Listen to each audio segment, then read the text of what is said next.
Welcome back to this week's video, and today we're starting in Aiken. I stopped at the city park. I'm going to fill up my water tanks. We're on our way up to Hibbing. I'm going to share with you guys a little something called the Grand Canyon of Minnesota.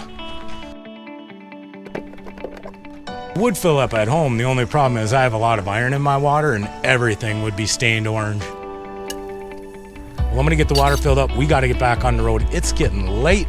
We're not going to get into Hibbing until probably 10 o'clock.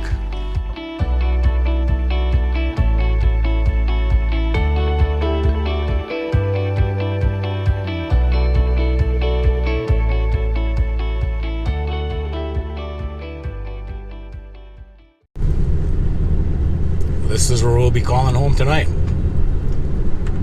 Looks like I'm not going to be the only one here. There's two other campers in the back lot. I'm about 30 yards away from those guys because it's a little late. It's 11 o'clock and I don't want to be disturbing them. The good news is excellent cell phone service here. I'm going to turn the TV on, unwind a little bit, crawl into bed, call it a night. See you guys right away tomorrow morning. Last night was really peaceful here at the Hibbing Walmart. I've stayed here in the past many times over the last 5 or 6 years. Never had an issue here. You can see the rain clouds in the distance over there. This morning we're off to the largest operating open pit mine in the world. And that is why they call this place the Little Grand Canyon.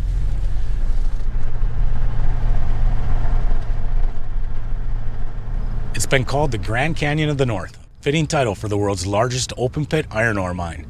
The Hall Rust Mahoning pit actually began as separate mines, named for their owners, first dug in 1895. It gradually merged into one. Today the enormous pit measures 1.5 by 3.5 miles with a depth of 600 feet. Because of its size and important developments that took place here, the Rust Hall Mahoning mine played a key role in making Minnesota the leading iron ore producer in the country. The size of the equipment that's been used here is absolutely amazing. Check this out. This is huge. I'm totally geeking out right now. Love this stuff. I feel like a kid when I'm here. Check out this Detroit diesel. This thing cost $372,000 to replace. It's a 16-cylinder, 2,400 cubic inch, 2-cycle diesel engine. Produces 2,200 horsepower. I'm glad my truck's not parked too close here. You'd be jealous of the 4 turbos on this thing. I like how they left this place with a real industrial feel. Used all these square culverts and stuff to display the items. It's pretty neat. It's just insane. Just insane the size of this thing. And I believe this is the first factory-equipped truck to be able to carry the host mammoth without any suspension modifications. How good of an idea was it getting here early? I'm the only one walking through this place. The town of Hibbing, founded in 1893 on word of rich iron deposits, prospered considerably as the mine grew. By 1910, though, the northern end of the community was surrounded by the mine on 3 sides, and it was well known that iron ore continued under the town.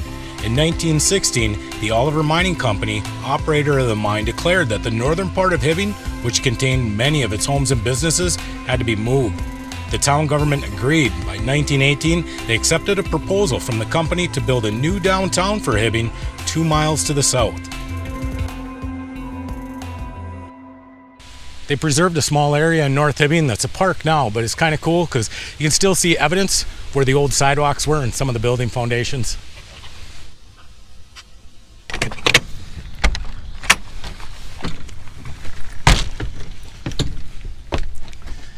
This place, super cool.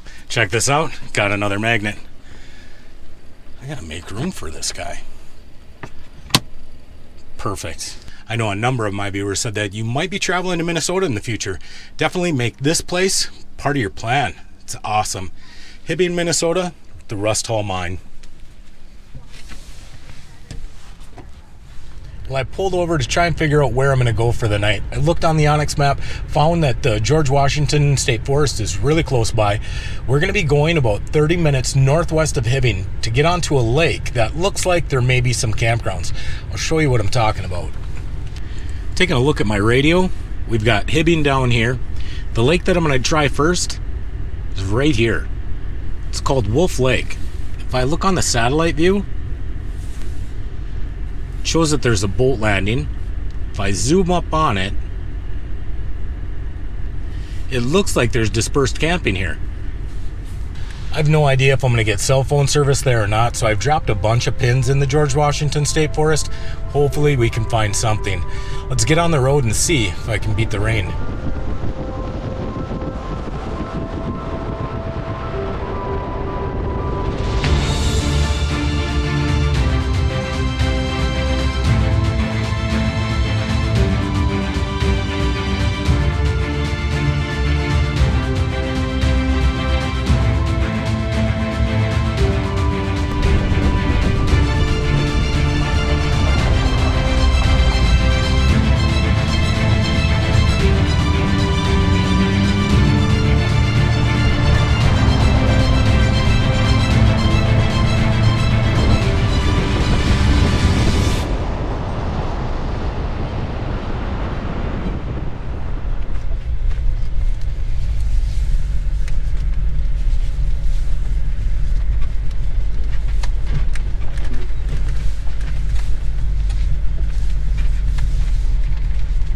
Ooh, she gets a little bit tight back here.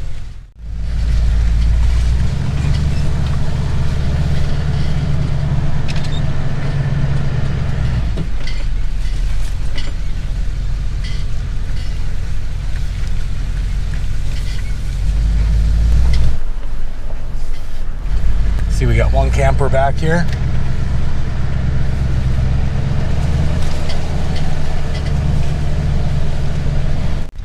There's an open campsite.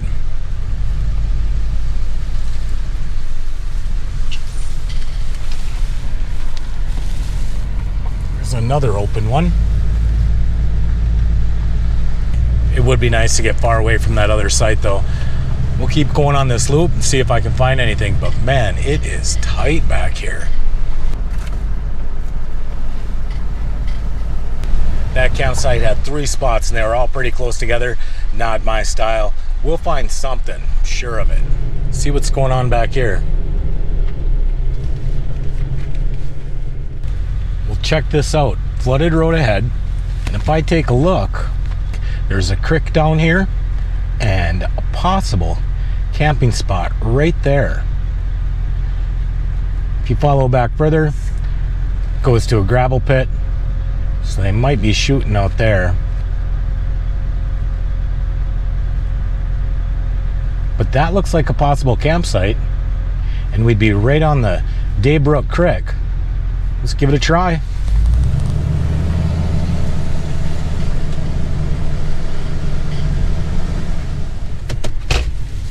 Well, this area, it's completely overgrown from what the map looks like. This isn't gonna work. I'll show you the creek. It's a lot smaller than it looks on the computer. So we're right at the area what I thought might have been a possible camping spot. It's all overgrown, just tall grass. And the creek that I saw, not much to it.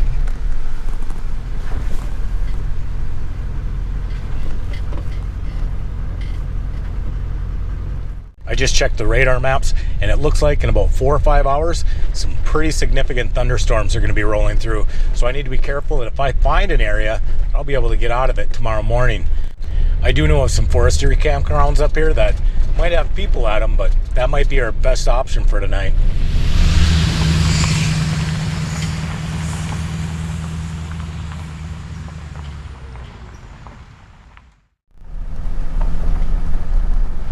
This is Bear Lake Campground. It's 4 miles down a forestry road, and hopefully there's not a lot of people here. Lost cell phone service a couple of miles ago. That's all right. Sometimes that's a good thing.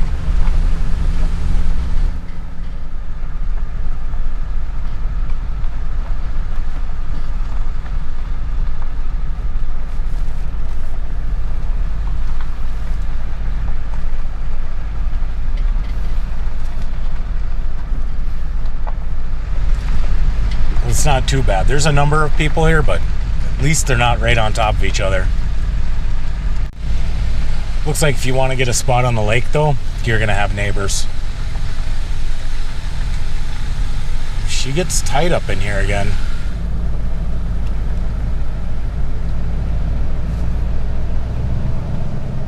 So on the back side of the loop, there's nobody back here. The campground's empty. This might be the spot to get.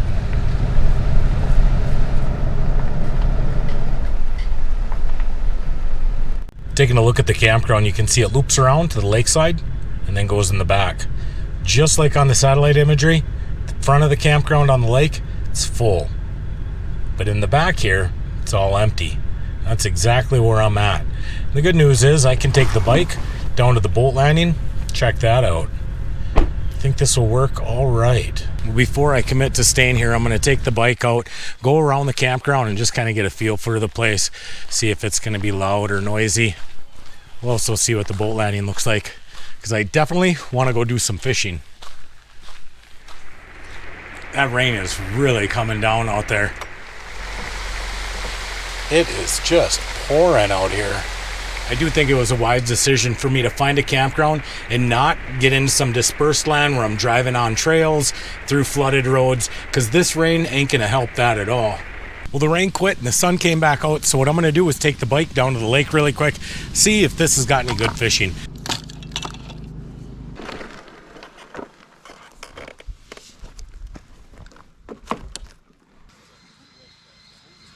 This one's called a bandito bug. It's made by Guggenbaits. It smells like black licorice. Weird.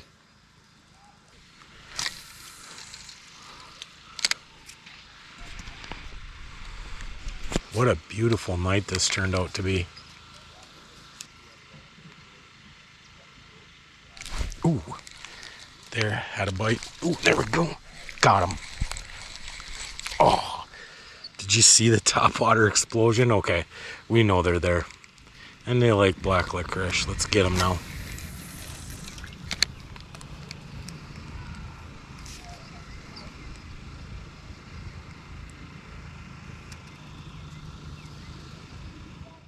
Someone mentioned down in the comments that I should be giving a frog a try, so let's see what happens.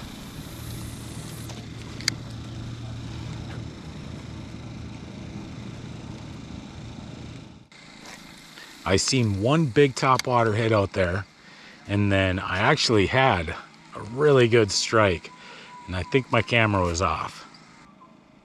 Something's not right with my hook sets.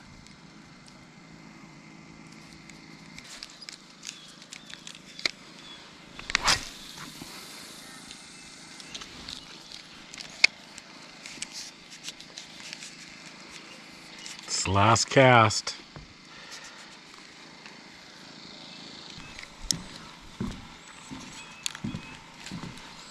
Not gonna even talk about it. Well, the sun's going down in Bear Lake Campground. It's not too bad. It's pretty quiet over on my side here. Down by the lake, it's a little busy. I think I'm gonna be able to get a great shot of the sunset tonight, and yeah, do a little bit more editing. The birds are so loud here. All right, catch up with you guys in a little bit. I usually come into the camper in the evenings with good intentions. Make supper, do a little bit more recording, but it's always the same thing. I get on that computer, I start editing, lose track of time. It's 11 o'clock at night. I'm going to get in the shower, then I'm going to bed. I'll see you guys in the morning.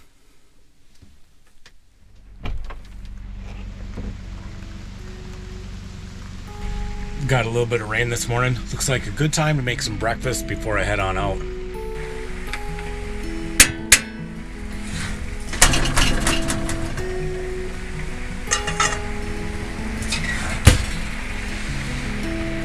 At 2.55 and the relative humidity 81%.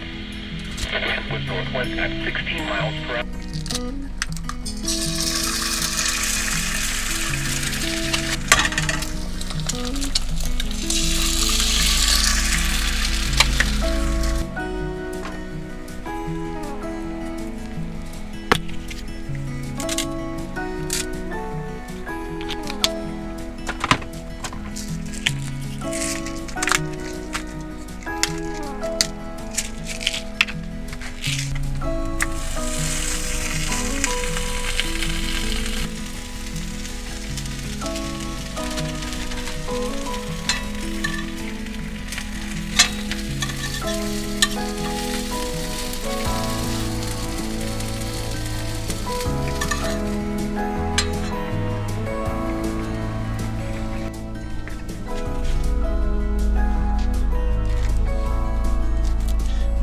is gonna be good. You guys probably see me make a dozen breakfast sandwiches. I love these things. It's a good morning. The rain's kind of settling down.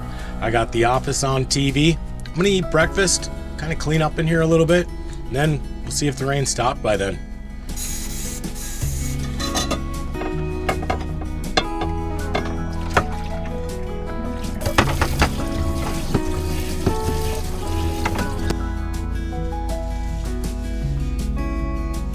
Someone once asked in the comments, what do I do in the camper when I'm not outside? And this right here, I'll go and I'll wipe down almost every surface in this camper. And I'm not just cleaning, what I'm doing is I'm looking for any damage before it starts and gets bad. Mandy thinks it's funny. She just sits up in the bed and laughs at me, thinks I'm just wasting my time.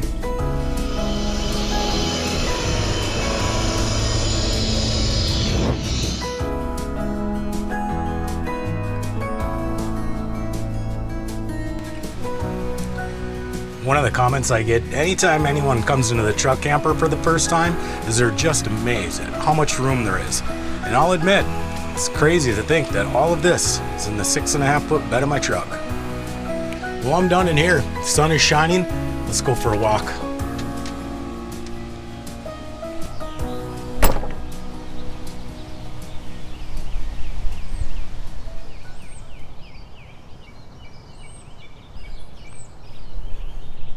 I think if I was one of those tenters that was out here, this is where I'd be set up this morning.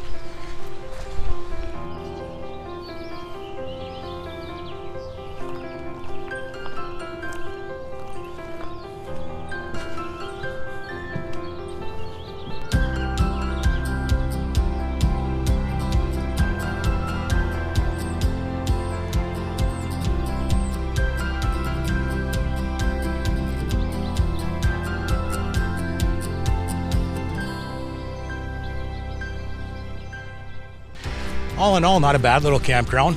There's a lot of privacy on the back loop. If you want to stay up by the lake, not too much privacy. Very few mosquitoes here, but the horseflies, they found us.